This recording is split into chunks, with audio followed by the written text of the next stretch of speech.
photo that I found this morning, and Jan and the others are not aware, but it's not very clear. But for those who are not aware, and Jan, you may want to speak to this. I'm kind of just throwing this at you, but this was a photo taken in the 1920s.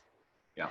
So for those who've been to Rome and looked down the Via della Conciliazione and looked towards St. Peter's from the river, it's a clear view, but that's recent. Am I correct, Jan?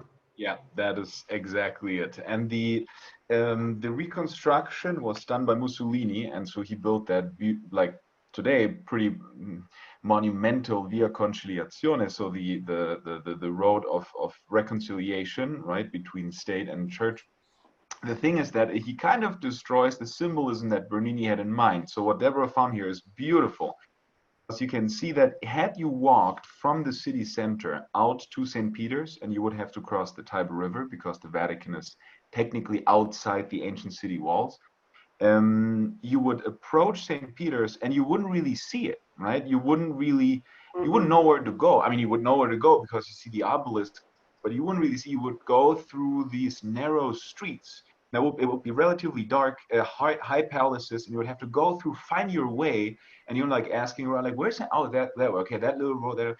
And then you would get to the colonnades, and that would be the last moment before you actually enter the square, right? So the last thing that you see before entering is, and this is great, is kind of this forest of colonnades, right? So 284 colonnades in 4 rows, right?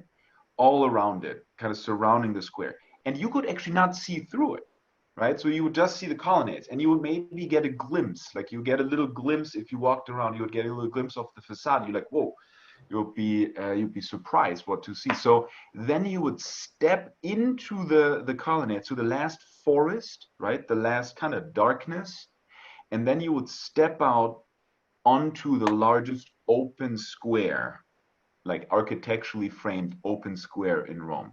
So then you'd have the clear sight. And once you're on the square, like we've seen in the previous picture, you can see everything. You can see the facades going around. You can see both arms. You can see the facade. You can see the obelisk. You can even see a little bit of the dome, of the cupola. But then you would be inside. And this was very much part of the whole symbolism. So when you're outside in the world, it's dark, right? And there is very little hope. But you do have a glimpse of hope once in a while, right? There's good things happening, and there is grace trickling through. But you don't really know where to go yet. Like you don't know, like, where's the direction? And then you go through, and then once you're inside, once you have received the faith, then you can see with clear eyes, and then you can see everything from the inside, right? As if you were looking down onto the street like we do now, or onto the city. So you would see everything with a clear view, with a clear eye, and you can see everything all there at once. There's the church, the facade, Christ on top, the apostles, your friends. You're surrounded by your friends, right? On top of these 284 colonnades, on both sides are a row of saints, which I think you can see here pretty well. Deborah, if you want to kind of hover over where the saint statues are. So you would look up and you would have all of your friends around, all of the big ones, St. Francis, St. Dominic, St. Benedict, St. Augustine, St. Ambrose, everyone is there, and you would be home. And so that would be the step, right? So the step out of darkness of the city into the light of the faith. And to make it... And if I can just say as well, that's a great point, you know, and one of the symbolisms that I see, and I'm sure you're going to get onto this, is that these colonnades also, you know, I like to see them as well like the arms of a mother, because many of and we're talking about Mary, Mother of the Church today, but many of these pilgrimages, Dr. Jan, if I'm not mistaken, they would be walking miles and miles, and they'd arrive there, and as you rightly said, wow, but they really felt welcome by the church. You know, these were like, if you look at that picture, thanks, Deb, you really see it's like two arms of a mother, the church as a mother, welcoming these pilgrims into the heart of the church after the trials, the difficulties of the pilgrimage, which is the pilgrimage of life as well. And that symbolism is not just, you know, kind of added on later on. I don't know, Deborah, if you can switch. Bernini himself, when he constructed the square, had this in mind. And so you can see this is not a very good resolution because it's a picture that was taken through glass, but this is one of his notebooks, and you can see Christ, right? And his arms looks a little bit strange, but his arms going into the colonnades, embracing. His head, so the churches, on top, like a mitre, the mitre of a bishop, is the dome, right? So Christ receiving the world, or the mother church receiving the world, as Monsignor said. So what you're saying is that this is a sketch that Bernini, who constructed and designed, or who designed the colonnade, this is the sketch that he sketched to work from. This was his image that he had in mind. This was one of the ideas, yes. And Yeah. so this is from one of his notebooks. I knew the symbolism, and I never knew that this sketch existed. I went to a Bernini exhibition here in Rome, and I saw it. It was open. This book was open. I was like, there it is. So I needed a picture of it. That's precisely architecturally. Deb, could you keep that for 1 second? There's the circular part of the arms is the colonnade, and then the part going up to the shoulders is the two sides, the braccio Carlo Magno and the other arm, which are still there in today, and they have exhibitions in there. So he put together this image on the basis of the structures that were there. And then here's such a nice image standing in the square, and it's a bit distorted. It's hard to get these colonnades, to get both arms, if you will, in one photo, but it gives you a sense.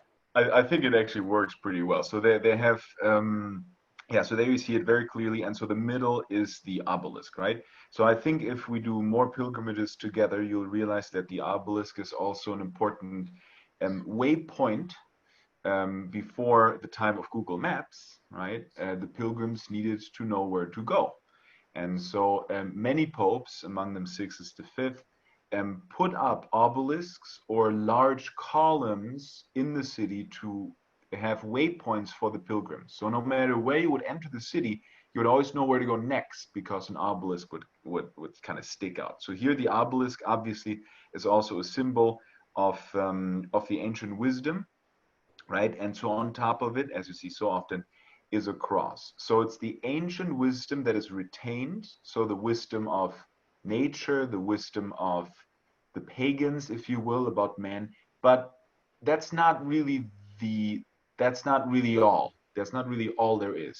There is Christ's knowledge, Christ's wisdom on top. So we see the cross here very nicely put on top of the obelisk to show how it's the perfection. And also this idea of kind of going from the darkness of the world into the light of faith, into the square, right, is also emphasized with this element of purification that you can actually find on the obelisk base. So if you look a little bit on the base of the obelisk, you can see it's darker. There's an inscription, and the inscription is taken from the Rite of Exorcism, because it's supposed to be a cleansing moment, right? An exorcism is something that cleanses from demonic possession and all of these things. So you walk by, and so the idea is that you cleanse yourself before you approach the church. And that's really the pilgrim, right? The pilgrim is going to be dirty. The pilgrim is going to have dirty feet. He's going to probably have cuts and bruises, and he's going to have all of the baggage that he brings from his life and from the world. And he's going to go and he's going to cleanse himself before he enters the holy, right? So the sacred church, the holy space, and ultimately meet the Pope, ultimately meet St. Peter.